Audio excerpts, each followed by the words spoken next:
The scrapyard was silent under the broken moons. Metal towers stood like dead trees and dust covered every old machine. In that forgotten place, a human mechanic named Alex searched for parts. He was tired, dirty, and hungry, but he never gave up. His eyes were sharp, always looking for something hidden, something that others missed. One night, while walking between piles of broken ships, Alex heard a weak sound. It was not the sound of metal or wind. It was a whisper, soft and trembling. He followed the sound and found a large shape half buried under the junk. It was a dragon, its wings torn, its scales dull, its body weak as if life had left it long ago. Alex froze. He had heard stories of dragons, ancient beasts of fire that once destroyed whole armies, but this one was different. It looked more broken than dangerous, its eyes half closed, glowing faintly like dying embers. Alex stepped closer, his heart beating fast. The dragon lifted its head slowly. Smoke escaped from its nose, and then, with a voice softer than the wind, it whispered, "I can cook." Alex blinked. He thought maybe he had imagined the words. He leaned closer and asked, "What did you say?" The dragon's lips trembled. Its voice cracked, "I can cook." For a moment, Alex did not know what to say. A dragon was supposed to roar, to breathe fire, to speak of battle or rage, but this one spoke only of cooking. He stared at the weak creature, and then, to his own surprise, he smiled. "That's all I need," Alex whispered back. The dragon looked at him with confused eyes. No human had ever spoken to it with kindness since the wars. Alex placed his hand on the cold scales and felt the faint warmth beneath.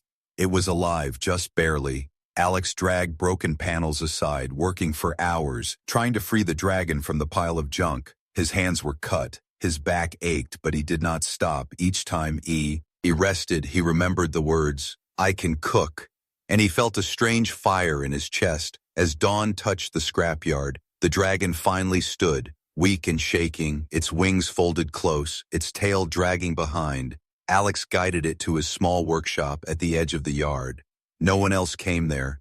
No one cared for broken things. Inside the workshop, Alex gave the dragon water and small scraps of metal fuel to keep its inner fire alive. The dragon ate slowly, still whispering the same words as if afraid Alex would forget.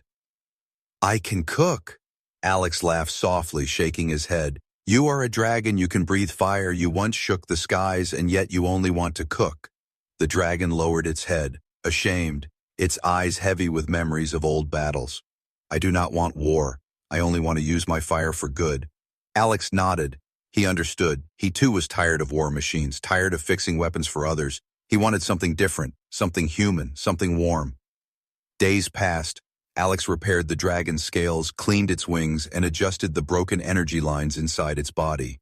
Slowly, the dragon grew stronger, but it did not roar or fight. Instead, one evening, as Alex returned hungry and tired, the workshop smelled different. He stepped inside and froze on a small metal plate. There was food, real food, cooked with fire that carried no anger, just warmth. The dragon looked at him nervously and whispered again, "I can cook." Alex sat down, his hands trembling. He tasted the food. It was simple but full of life. He closed his eyes. Memories of his home on Earth came rushing back. Memories of his mother's kitchen, the smell of bread, the warmth of family, something he had lost in the cold stars. Tears filled his eyes. He looked at the dragon and said, This is not just food, this is hope." The dragon lowered its head, unsure what hope meant to a human, but it saw the light in Alex's eyes and felt a spark inside. Outside the workshop, the galaxy was cold and cruel, but inside, a bond was forming between a forgotten dragon and a lonely mechanic, a bond not built on war or power, but on something simple and pure. The scrapyard workers laughed when they saw Alex with the dragon. They said he was wasting time. They said the dragon was useless. They said it was dangerous. But Alex ignored them. He knew he had found something no one else could see, and each night as the stars turned, the dragon whispered softly, "I can cook." And Alex always answered with the same quiet smile, "That's all I need." But deep in the shadows of the scrapyard, other eyes were watching. The whisper of a dragon, the laughter of a human, the smell of cooked food. It was spreading, and soon it would reach ears that should never have heard it. Days passed like quiet sparks in the scrapyard. The dragon grew stronger under Alex's care, its wings still broken, but its fire steady now. Alex noticed that the dragon no longer whispered out of fear, it whispered out of hope. I can cook. Those words became a promise. Alex's workshop smelled different now, not like oil and smoke, but like warmth and food, sometimes soup, sometimes roasted bread, sometimes strange alien vegetables mixed with human recipes. Each dish carried a memory, a story of earth and a taste of fire. Workers from the scrapyard started to notice. First they laughed, then they grew curious. One night a group of them came near the workshop. The smell pulled them closer, their bellies empty after long shifts. One of them shouted, "Hey mechanic, are you running a kitchen now?" Alex stepped out, wiping his hands. "Maybe," he said with a small grin. He offered them food, and for the first time in years, the scrapyard workers ate together without fighting. The dragon sat quietly in the corner, its eyes glowing like small lanterns, ashamed yet proud. But not everyone was happy. Whispers began to spread. The mechanic is hiding something. A dragon lives in his shop. Those beasts are dangerous. Some feared the old legends, others feared the unity they saw forming. The next week, a group of alien merchants visited the scrapyard. They had heard of a human who served food that tasted like memory. They expected a trick, but when they tasted the dragon's cooking, their eyes widened. One whispered, "This is more than food, this is peace." Alex noticed the dragon's fear each time new faces came. Its claws dug into the ground, its wings twitched. "They will see what I am," it whispered. "They will destroy me." Alex placed a hand on its scale and said, "They will see what you can be, not what you were." Word spread faster than fire. Travelers from nearby colonies came to taste, some humans, some aliens, some who once fought each other. Yet around Alex's table they sat as if they were family. But in the darkness beyond the scrapyard, spies from the Galactic Council watched. They sent reports back to their leaders. A dragon has returned. Its fire burns again. Humans gather around it. To them, unity was more dangerous than war. One night, Alex returned to the workshop and found strange marks on the ground, heavy boots, alien dust, and a symbol drawn in the dirt, a warning. He frowned, knowing someone had been inside. The dragon looked at him, trembling. "They are coming for me." Alex nodded. "Let them come. They will see the truth." But deep inside, even he felt fear. The next morning, more strangers arrived at the scrapyard. They wore plain clothes, but their eyes were sharp. They asked questions. They tasted food. They watched the dragon closely. One of them whispered to another, "Its flame is strong. It can be a weapon again." The dragon lowered its head, ashamed. "I am no weapon. I only cook." But X saw the way the strangers looked, not with hunger, but with calculation. He clenched his fists. He knew trouble was rising. Still, every night the dragon cooked, every meal stronger, every flavor deeper, as if its fire was learning to heal wounds hidden in hearts. One alien soldier who once fought humans tasted a bowl of soup and cried silently, saying, "I had forgotten what home felt like." The power of food, the power of fire used not for war but for life, was spreading like wildfire, and yet with each meal, with each whisper of peace, the shadow of danger grew larger. In the distance, ships of the council were moving closer. One evening, as the scrapyard lights flickered, Alex looked at the dragon and said, "We cannot hide anymore. What you do here is bigger than us, bigger than this yard." The dragon's eyes glowed brighter, but its voice broke. "If they make me fight again, I will die. I will not return to war." Alex placed his hand on the dragon's claw, his voice steady. "Then we will show them another path. We will show them that fire can heal, not destroy." Suddenly, outside the workshop, loud voices echoed, workers shouting, ships landing, the ground shaking. The Galactic Council had arrived, and they were not here for a meal. The scrapyard that once smelled of rust now smelled of food, but the peace was thin like glass. Council ships circled above like silent predators, their lights cutting across the night. The workers felt fear. The merchants stopped smiling, and even the dragon's fire trembled. Alex kept his face calm. But inside his chest, a storm raged. He knew the council had not come to eat. They had come to judge. And when the council judged, the result was always the same: control or destruction. That night, before the soldiers came, the workshop filled again with people, Workers, travelers, even children from nearby colonies, all hungry, all curious. The dragon cooked slowly, every flame soft, every dish warm. But its eyes stayed on the sky. Then it happened. See, Haddos moved outside. Armored figures stepped in, tall, cold, their faces hidden by silver masks. They carried no weapons in their hands, but their presence felt heavier than any blade. One spoke, his voice flat. This dragon is registered as a war beast, forbidden under the peace law. You will hand it over. The workers gasped, some backed away, but Alex stood tall. It is not a war beast, it is a cook. It heals people with food, not fire. The soldier's mask tilted slightly. A dragon cannot heal, it destroys. History proves this. The dragon lowered its head, shame burning in its chest. Memories of villages in flames, skies torn apart. It whispered weakly, I can cook. The soldier laughed coldly. Pathetic. Alex stepped closer, anger rising. You do not understand. This dragon has given more peace in 2 weeks than your council has in a century. The soldiers turned to the people in the room. Leave now or be punished for harboring illegal life. But no one moved. One old worker stood and said, The dragon gave me bread when I had none.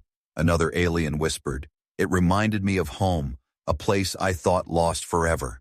Voices grew louder. One by one they stood behind Alex. The soldiers were silent for a moment, then said, The council will decide. Tomorrow the dragon must appear before the leaders. It will prove its worth, or it will be destroyed. They left without sound, their boots fading into the dust. The dragon shook with fear. I cannot face them. They will see only my past. They will see only fire and blood. Alex placed a hand on its side, his voice steady but heavy. Then we will show them a new fire, a fire that feeds, a fire that unites, not destroys. That night, Alex could not sleep. He watched the dragon rest uneasily, smoke drifting from its mouth as it dreamed of battles. He knew tomorrow was more than a trial. It was a chance to see, hang the galaxy or lose everything. Meanwhile, whispers spread beyond the scrapyard, across colonies, across stars. Smugglers, traders, soldiers, even rebels heard the story of a dragon that cooked. The council chamber was vast, lights shining down like cold stars. Banners of 100 worlds hung on the walls, each one a reminder of power and law. The air was heavy, and every sound echoed as if the walls themselves listened.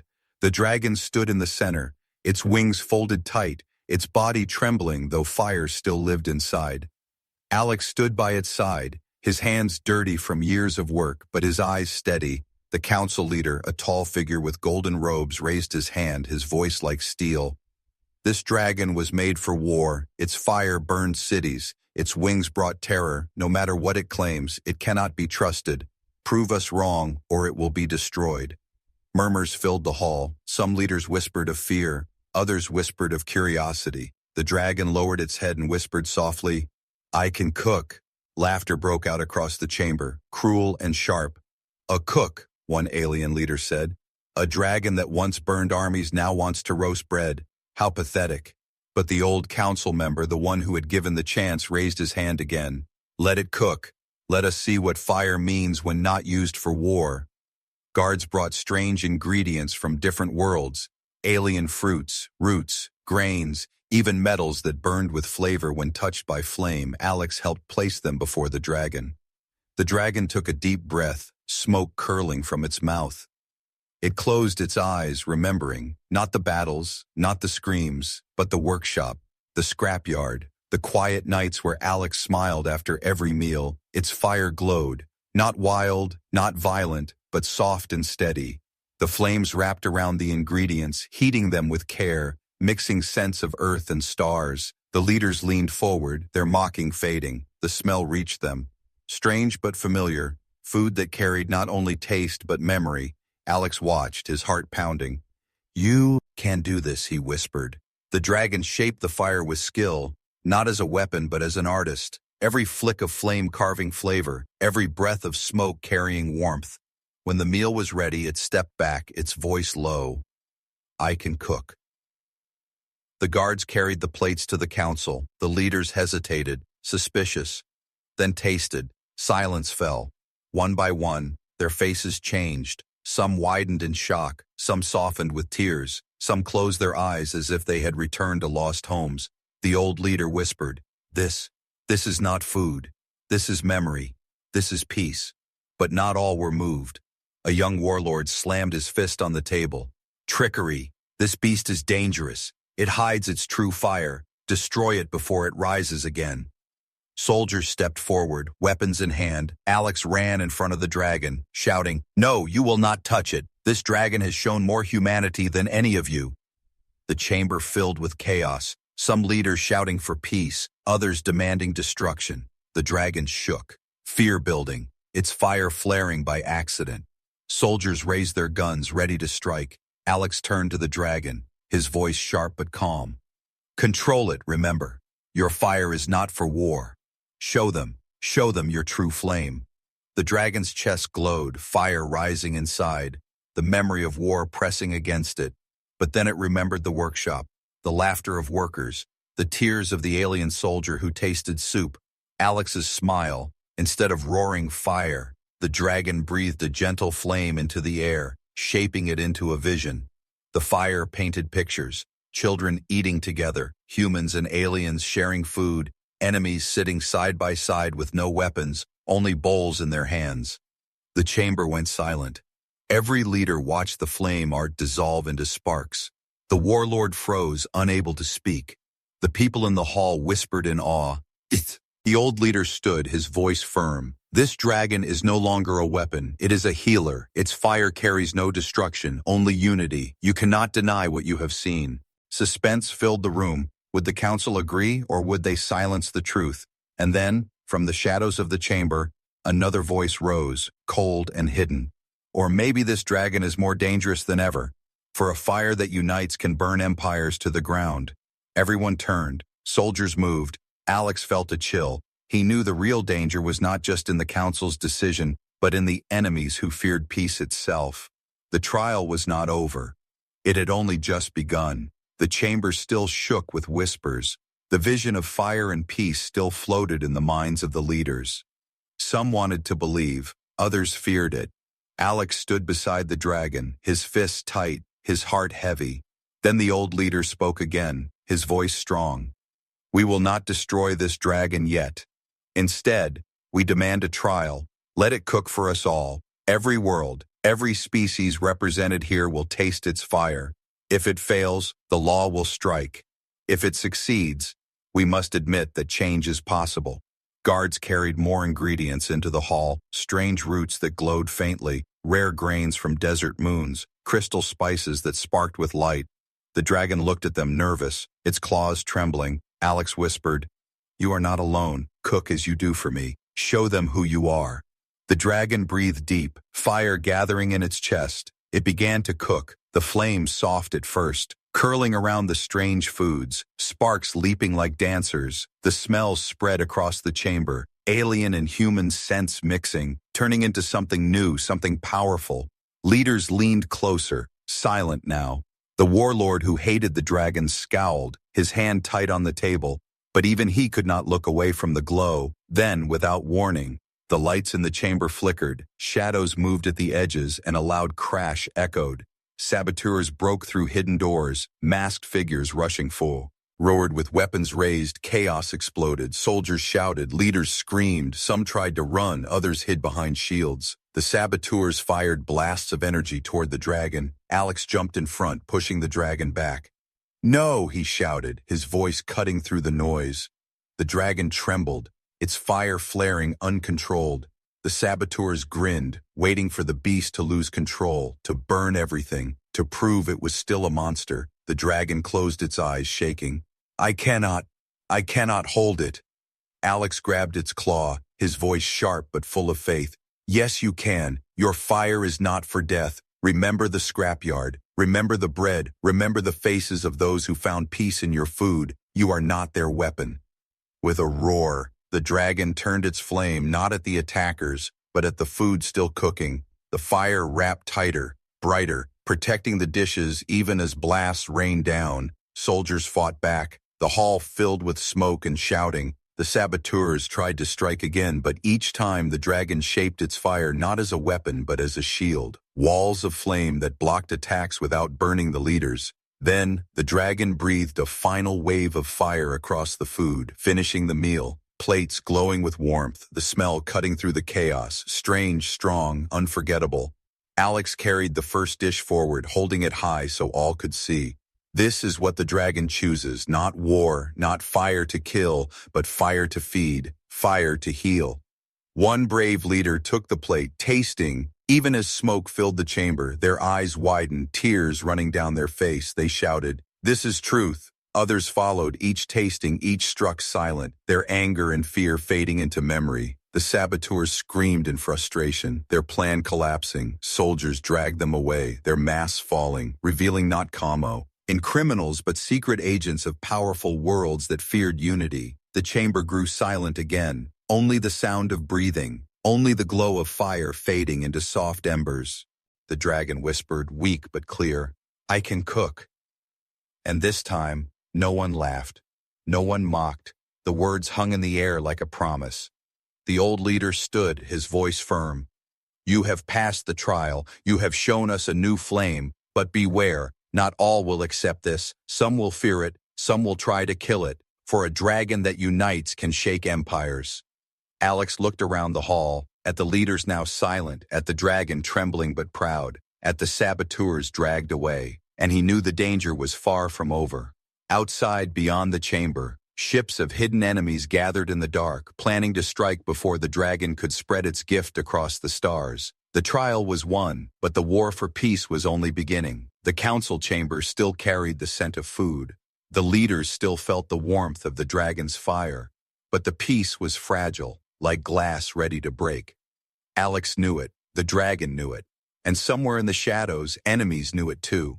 After the saboteurs were dragged away, some leaders argued loudly, "This dragon is dangerous, it must be locked away." Others defended it. "Did you not taste what it gave us? Do you not see the vision?" Their voices clashed, the chamber shaking with division. The old leader raised his hand. "Silence. This trial is over. The dragon has shown peace, but now the galaxy must decide. If we accept it, we may change the future. If we reject it, we may lose the last chance for unity." Before more could be said, alarms screamed across the hall. Red lights flashed. Ships outside fired blasts against the council station. Enemies had come. The chamber shook. Pillars cracked. Leaders panicked. Guards rushed to protect them. Alex pulled the dragon close. "They are coming for you. They will not stop until you are gone." The dragon's fire flickered, fear in its chest. "If I fight them, they will say I am still a weapon. If I do nothing, they will kill us all." Alex stared at it, his voice steady even in chaos. "Then use your fire not to fight, but to protect. Show them once more what you are." The walls burst open. Enemy soldiers stormed in, their armor dark, their banners marked with empires that feared peace. Their leader shouted, "The dragon dies today. No council, no human, no lie will save it." Blasts of energy shot across the chamber. Guards fired back, but the enemies were many. Leaders screamed, shields shattered, chaos spread. The dragon's chest burned hot, its fire rising like a storm. It could destroy them all in one roar. But it remembered Alex's words, remembered the workshop, remembered food, not war. With a roar that shook the hall, the dragon breathed fire into the air. But instead of destruction, the flames spread across the broken ceiling, forming a barrier of light, blocking blasts, stopping rubble from crushing the leaders. Soldiers stared in shock, their weapons useless against the wall of flame that healed instead of killed. Alex shouted, "Look at it. Do you see now? This fire is not war, it is life." Leaders who once doubted now stood together. For the first time in years, their voices united. "Protect the dragon," they cried. Their guards fought harder, pushing back the attackers, but the enemy commander sneered, raising a hidden device, a dark sphere that pulsed with energy.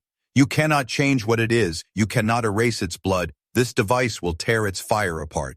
He threw the sphere. It landed near the dragon, glowing brighter. The dragon stumbled, its fire dimming, its body shaking. Alex ran forward, grabbing the sphere. The energy burned his hands, his skin tearing, but he held on, shouting, "No, you will not take it. You will not take what it has become."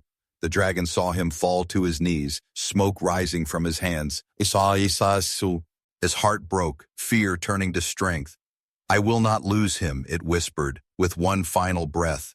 The dragon focused its fire inward, shaping it not as flame, but as heat of life. It wrapped Alex. The council station floated in silence after the battle, smoke still rising from broken halls. Leaders tended to their wounds, workers repaired what they could, but the memory of what they had seen would not leave them. A dragon that once destroyed worlds had healed instead.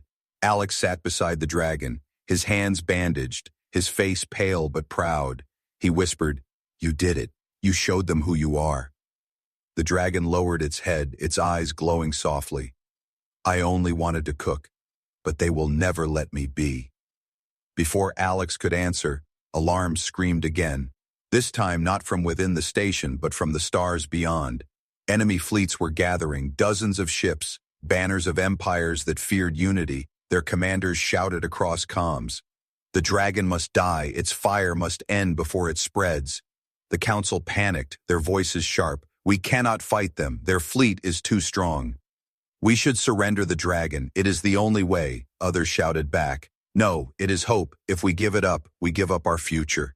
Chaos filled the chamber once more. Alex stood weakly, his voice breaking but steady. "Listen to me. This dragon is not just mine, it is ours. It gave you food when you were starving. It gave you peace when you were divided. If you surrender it, you surrender yourselves." The old leader raised his hand, his voice thundered. "Then we stand with it. We will not give it up. Let the galaxy see who we are." The fleets outside moved closer, weapons glowing, ready to erase the station. The dragon trembled, its wings folding tighter. "I cannot fight them. If I fight, I become what they fear. If I stay, you all die." Alex touched its scales, his eyes fierce. "Then do what you were meant to do. Not fight, not kill. Cook. Show them a fire they cannot destroy." The dragon stared at him, uncertain. But then it breathed deep, its chest glowing brighter too. Ever flames rising, not as weapons but as light. It opened its wings wide, fire spreading into the void of space. The flames shaped themselves into visions that stretched across the stars. Every ship, every commander saw them. Visions of humans and aliens sitting together. Visions of enemies sharing meals. Visions of battles ending not with death but with fire turned to warmth.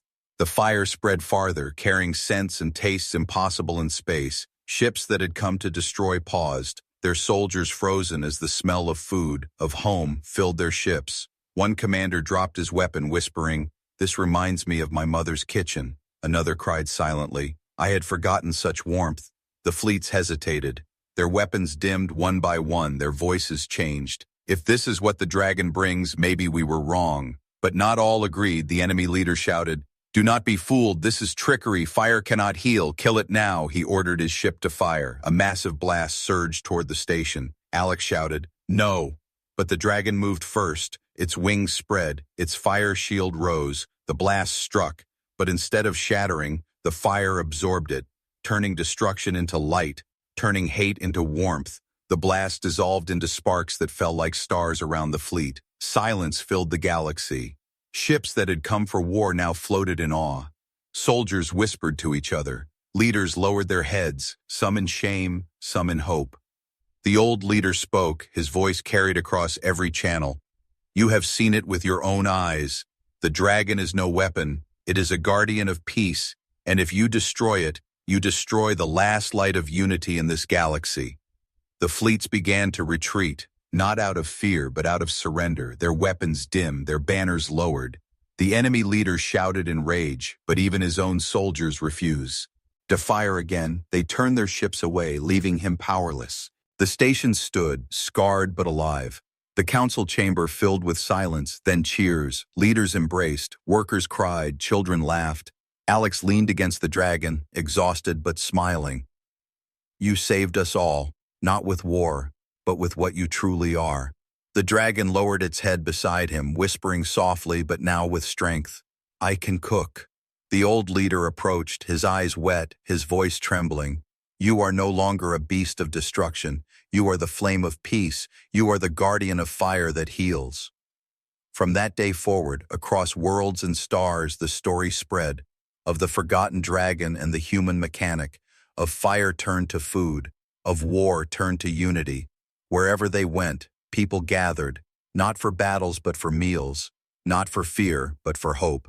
Alex smiled each night, watching the dragon cook for strangers who became friends. And when people asked why he had trusted such a creature, he always answered the same. Because when everyone else saw a weapon, I saw someone who said 3 words, "I can cook," and that was all I needed, and the galaxy never forgot.